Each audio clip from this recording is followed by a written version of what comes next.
Hey guys, it's me, Dindy the Turtle, and today I'm going to be giving you all my opinions about the Book of Boba Fett overall. And first of all, spoiler alert for the Book of Boba Fett if you haven't seen it, which, yeah, I mean, you'll see my opinions on that. And also, again, it's my opinions. If you disagree, feel free to. And also, this is different from my usual content, so please tell me if you like it or dislike it in the comment section down below. Now on to the video.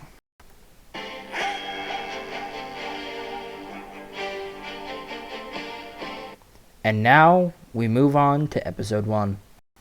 Alright, so, with Episode 1, I mean, the flashbacks really just didn't do it for me.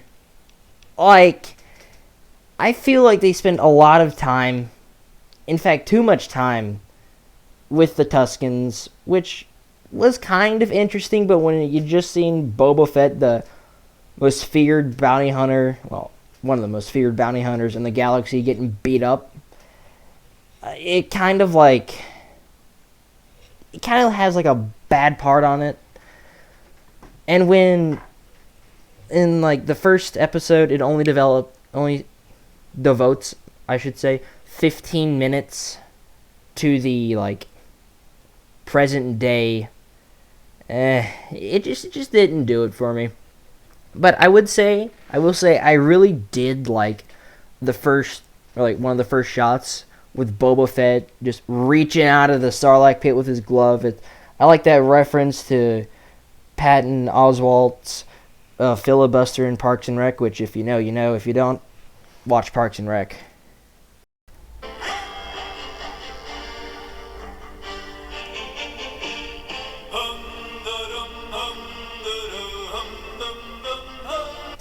And now we move on to Episode 2. Alright. So, Episode 2, it had about the same amount of time spent in the present day as the last episode. But, it spent its time with the flashbacks a lot better. The train heists and the like a bantha meme coming from this episode, great. Just probably the best episode before Episode 5. And we'll get to that. But, I mean, it's because of, like, we get to see the Tuskens and their new side, another side of their culture, which was really cool. And the acid trip at the end, you want to get the wood from that tree. Just diving deep into Tatooine's history of once an ocean-filled, beautiful tropical planet was kind of nice. So overall, I'd say a pretty good episode.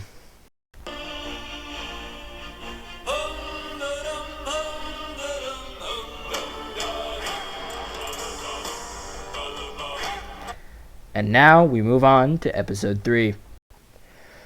Well, I mean, I'm just going to say it. The 5-mile-per-hour speeder chase was the best part of this episode, guys. Like, come on. Like, the Fast and Furious, definitely not looking like it should be on Coruscant. Very fast 5-miles-per-hour speeder chase. Chef's kiss. Chef's kiss. Great content. But seriously, they introduced Black Chrysanthemum previously, and he's very underpowered in that fight. And also, the, whole biker gang doesn't look like it should be on Tatooine. Should be more on, Coruscant. And I will say the one good thing about this episode is that it spent, 5 minutes in the flashback. But then again, the 5-minute flashback was probably the best part of the episode, so...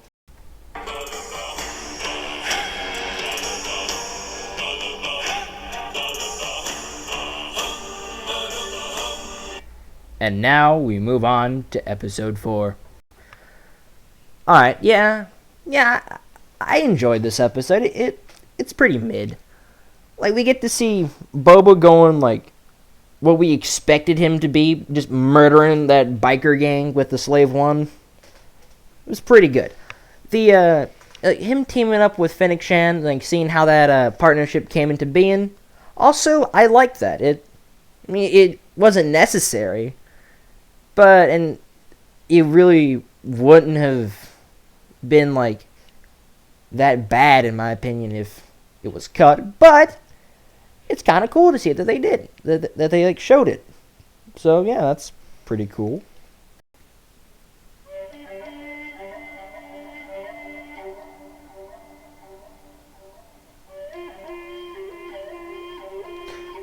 Wait, that's not the right theme song.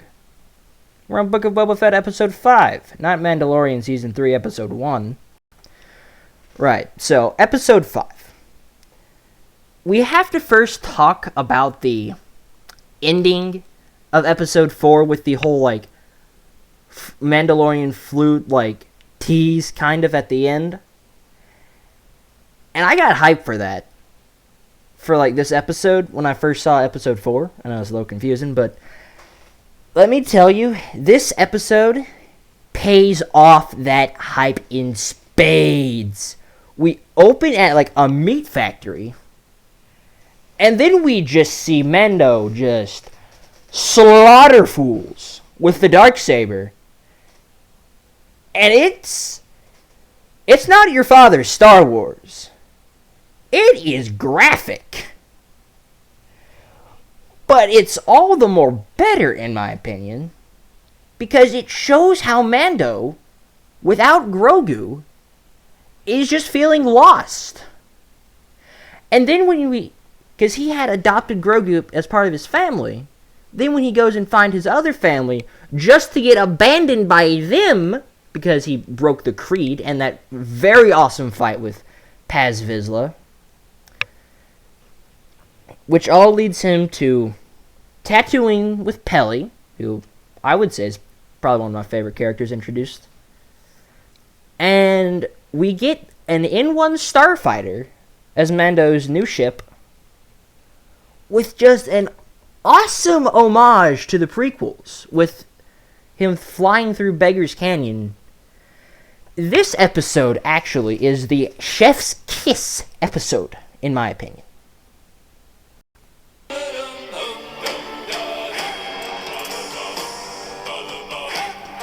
And now we move on to episode 6. Alright, so episode 6 starts off with Cobb Vanth, then goes to Mando, then to Luke, then to Mando and Ahsoka, then back to, like, Tatooine with the Tatooine crowd. And just, it keeps getting, like, so much happens in this episode. It feels like it's part of a movie. But then again, this episode is also really, really good with the ending of it. The Cobb Vanth Cad Bane, like, shootout just really feels like it's part of a spaghetti western. And I'm not complaining about that. That is good content. But really, like, also is really cool to see Order 66 from Grogu's perspective. We haven't seen a clone trooper in live action since, like, since 2005, I believe. Correct me if I'm wrong, but it's been a while, and it is good to see them back.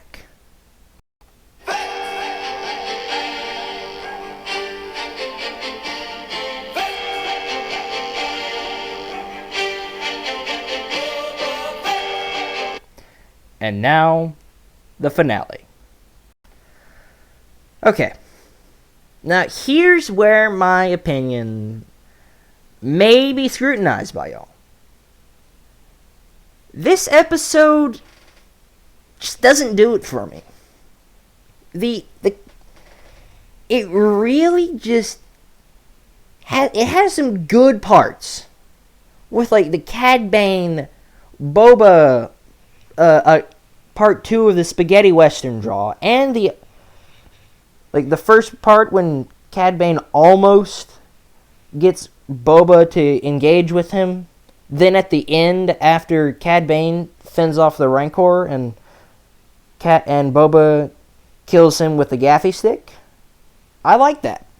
And I'll get back to the death of Cad Bane in a little bit, but really, like,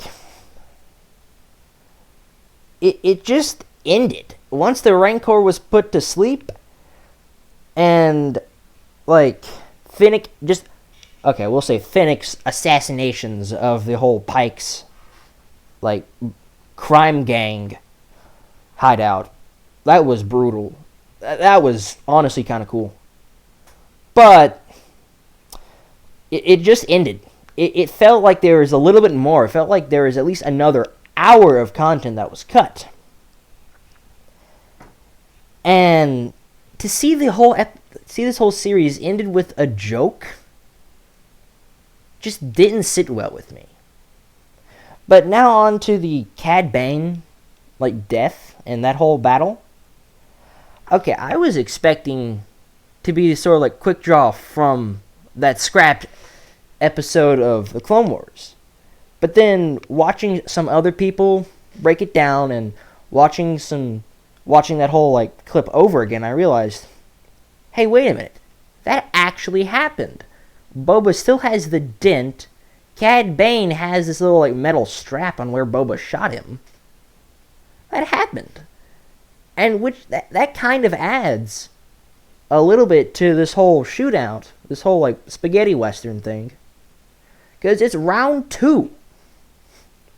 And Boba wins again, not because of the fact that he's quicker on the draw or that he has protective armor, no.